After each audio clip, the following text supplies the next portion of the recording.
আসসালামু আলাইকুম, কেমন আছেন আপনারা সবাই? আশা করি সবাই অনেক অনেক বেশি ভালো আছেন। আপনাদের দোয়া এবং আল্লাহ তাআলার অশেষ রহমতে আমিও অনেক বেশি ভালো আছি। তো আজকে আমাদের রেসিপিটা কি বলেন তো দেখি। আজকে আমাদের রেসিপিটি হলো কচুর শাক। আর কচুর শাক তো আপনারা অনেক রকমের খেয়েছেন, কিন্তু এইভাবে একবার তৈরি করে দেখুন কতটা মজা লাগে।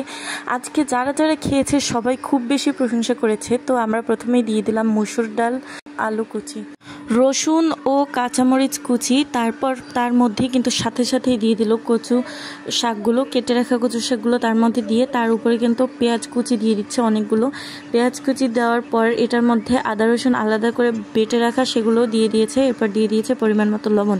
এবার এটাকে কিছুক্ষণ ঢেকে রেখে দেবে। একটু সেদ্ধ হয়ে আসলে এটাকে দিবে নাড়া। তো ঢেকে রাখা হয়ে গেছে এবং সেদ্ধ হয়ে এসেছে। এবার এটাকে ভালোভাবে আমরা যে যে উপকরণ আগে দিয়েছি তার সাথে অনেক ভালো করে মিক্স করে নেবে কচুর শাকটাকে। আর এটা কিন্তু খুবই ফ্লেভারফুল একটা খাবার, আপনারাও বাসায় অবশ্যই ট্রাই করবেন। এবার দিয়ে দিচ্ছে একটু হলুদ কালারটাকে সুন্দর করার জন্য। আর এবার আবার ভালোভাবে নেড়ে চেড়ে নিবে।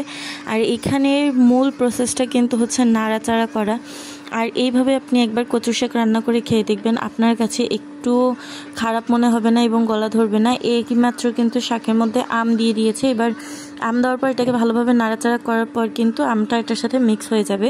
তারপর হচ্ছে আলাদা করে কড়াইয়ে তেল দিয়ে নিয়েছে আর দিয়ে নিয়েছে রসুন কুচি।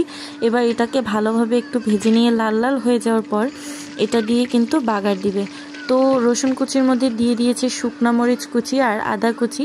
এবার হচ্ছে এই রসুন কুচি, আদা কুচি, শুকনো মরিচ কুচি এটাকে তেলে ফ্রাই করে নেওয়ার পর এটাকে কিন্তু বাগার দিয়ে দিয়েছে। এটাকে আমরা বাগার বলি। তরকারি আগে উঠিয়ে নিয়ে তারপর তার মধ্যে তরকা দেওয়া, এটাকে আমরা বলি বাগার দেওয়া। তো আমাদের এইভাবেই রান্নাটা শেষ হয়ে গেছে। আর এই কচুর শাকটা এইভাবে রান্না করে খেয়ে দেখবেন অনেক ভালো লাগে।